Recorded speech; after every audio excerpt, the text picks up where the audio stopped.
छाती ठोक कर बोल सकता हूँ कि मैं एक इंडियन हूँ। आपको मैं प्रूफ दिखाता हूँ। एक बहुत बड़ी खबर आपको देनी है, इंतहाई तशवीशनाक। हम समुद्री गुजरगाह अबनाए हुर्मुस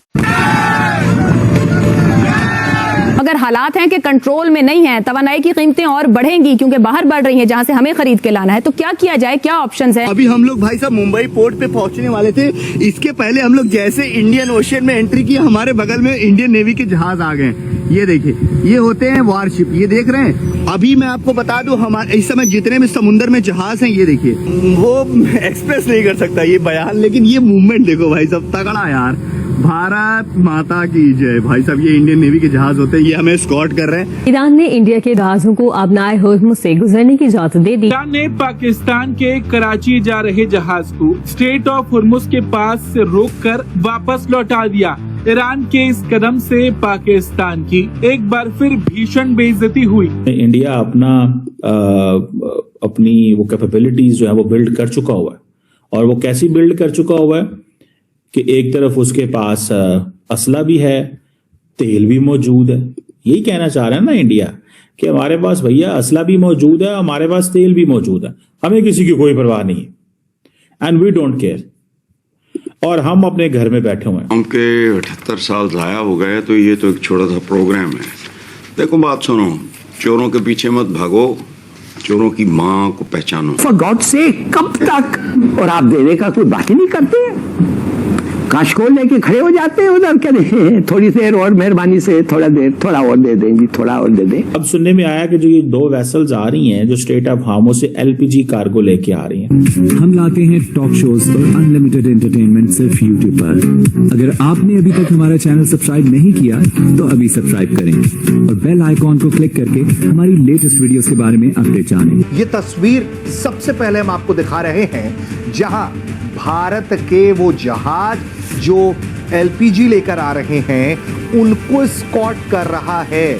आप तस्वीरों में देख सकते हैं कि ये जो डिस्ट्रॉयर है, फ्रिगेट्स हैं, ये भारतीय उन टैंकरों को सुरक्षित स्कॉट करवा रहे हैं जो स्ट्रेट ऑफ हार्मुज से होते हुए भारत की तरफ बढ़ रहे हैं। और देखिए कि किस तरीके से इन्हें पूरी तरह से घेरेबंदी में, आप अगर तस्वीरों में भी देखेंगे तो सामने और फिर अगल बगल हर तरफ आपको भारतीय ये जहाज दिखाई देंगे, नौसेना दिखाई देगी जो इन्हें अंतरराष्ट्रीय जल सीमा में सुरक्षित भारत की तरफ लेकर आ रही है। इन द केस अगर हमें कोई प्रॉब्लम होती है, चैनल 16 पे हम लोग कॉल कर सकते हैं। लेकिन अभी समुद्र में जितने भी जहाज आप देखेंगे सब आसपास चल रहे हैं, कोई दूरी पे नहीं चल रहा है जहाज, क्योंकि मान लो अगर कोई भी दिक्कत हुआ हम लोग तुरंत इनको इन्फॉर्म कर सकते हैं। लेकिन भाई साहब, छतिया ठोक के बोल सकी तक हम हिंदुस्तानी है, समझा? या देखा भारत के समुद्र, या देखा इंडियन नेवी हमारे बगले जाता हो। जैसे एंट्री किए भैया, अगर देखो मैं अभी अफ्रीका से आ रहा हूँ, मैंने और नेवी के जहाज बहुत कम देखे थे। मैं सही बताऊं 2-2.5 महीना हो गया मुझे शिप पे आए, लेकिन मैंने नहीं देखा। क्या कर रहे हैं? डिफेंस के ऊपर काम कर रहे हैं, और हम मेक इन इंडिया पे चल रहे हैं। हमें किसी की जरूरत नहीं है, हमें किसी की जरूरत नहीं है। हम कोई इस वो मसले में नहीं है कि हमने क्या करना है और क्या नहीं करना, ना ही हमें कुछ वो पूछ सकते। ठीक है जी।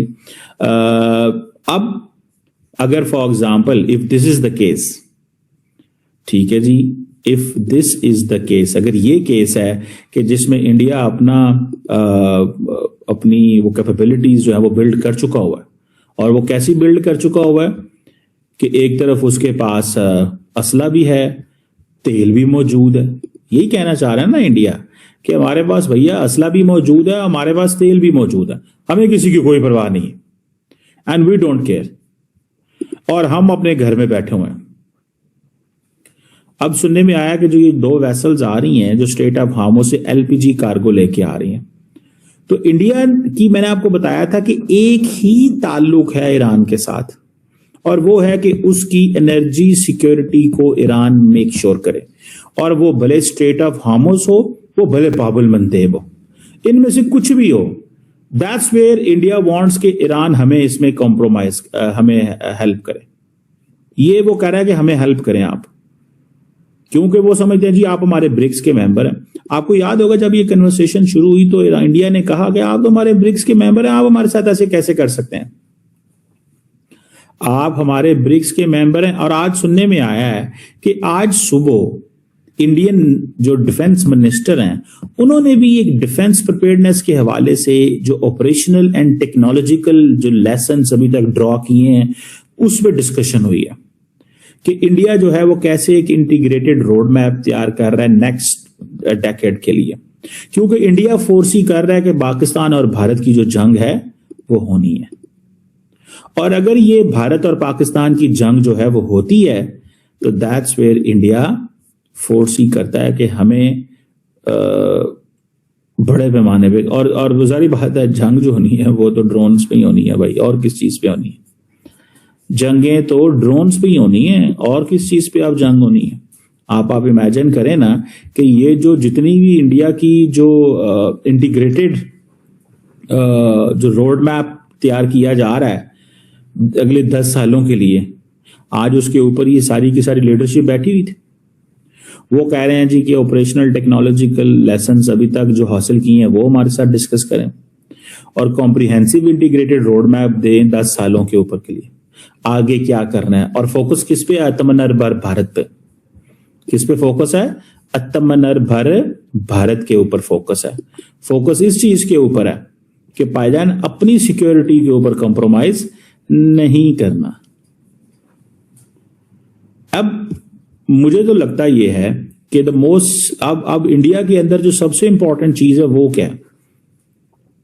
ठीक है ना जी, वो सबसे इंपॉर्टेंट चीज ये है कि कहीं ना कहीं पे what I have gathered the sense, कहीं ना कहीं पे जो लीडरशिप है इंडिया की वो ये समझ रही है कि हमें लॉन्ग टर्म अपनी नेवी पे पैसा लगाना पड़ना है, क्योंकि नेवी ने ही बचाना है, नेवी और एयरफोर्स ने, नेवी और एयरफोर्स ने उससे ले लिया तेल। ठीक है, हम क्यों नहीं ले पा रहे? नहीं, उसकी एक रीजन है, वो भी हामिद मीर साहब ने जो पाकिस्तान के इस टाइम पेट्रोलियम के मिनिस्टर हैं उनसे ये क्वेश्चन किया था कि क्या वजह हम ऑयल नहीं ले सकते। सेम ये क्वेश्चन किया था, इंडिया ले सकता है रशिया से, हम क्यों नहीं ले सकते।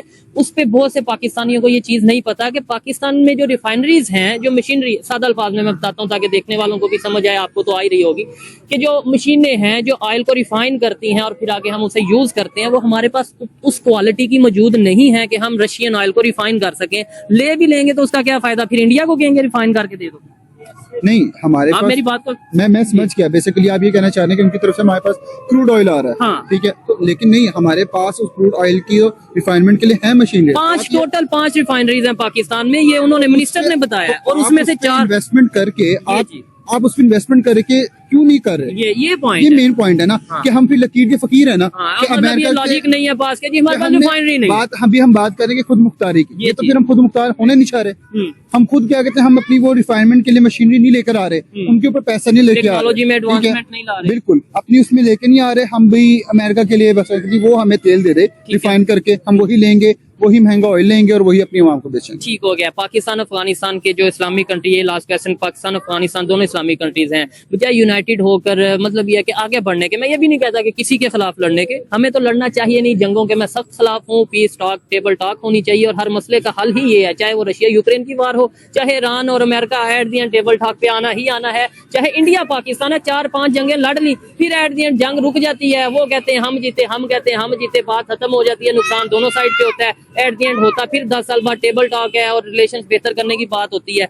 अगर वो बमबारी करके बिल्कुल ग्राउंड कर भी देते हैं, सारा कर देते हैं, तो पाकिस्तान की जो नेक्स्ट बारी जो अक्सर रहता है ना, लोग हंसते भी है कि यार पाकिस्तान कैसे होगा, वो ये नहीं होगा लाजमी कि इसराइल ही मारेगा, वो थ्रू इंडिया होगा। अभी भी जब इंडिया से हमारी मई में जंग हुई तो इसराइल जो ड्रोन थे वो इसराइली जो मैन्युफैक्चरिंग के थे, ठीक है, तो ये नहीं होगा कि इसराइल डायरेक्ट करेगा, सारा ये करेगा। हालांकि ये हामिद मीर साहब की आप सभी उनका 2-3 दफा आपने जिक्र किया, जब डॉक्टर कदीर से उन्होंने कहा ना मुशर्रफ साहब को कि हम एक मिसाइल रेंज चाह रहे हैं जो इसराइल तक जाए, तो मुशर्रफ साहब ने कहा उन्होंने भी गरीक रहमत करे कि जी आप इंडिया तक ही रखें, ठीक है, क्योंकि हमारे मुफादात जुड़े हुए हैं, ठीक है। मेरी दुआ है कि हमारे पास वो लीडर्स आए, ठीक है, जो बोल्ड फैसले ले सके, बोल्ड फैसले। और बोल्ड फैसले ये नहीं है कि वो ऐसे कोई फैसले ले जैसे जनरल जिया ने ले लिए, ठीक है जी, रशिया को तोड़ना है, सोवियत यूनियन तोड़ना है, हम हाजिर हैं, ऐसे ना बोल्ड फैसले। बोल्ड फैसले वो होते हैं कि पाकिस्तान और इंडिया एक साथ आजाद हुए, ठीक है, लेकिन हम 25 दफा IMF के पास जा चुके। तो आपको ये वीडियो कैसा लगा कमेंट बॉक्स में जरूर लिखिए। इस वीडियो को लाइक कीजिए, शेयर कीजिए, सब्सक्राइब करना ना भूलिए आपके चैनल EFC और जेड को। तो मिलते हैं अगली वीडियो में। जय हिंद।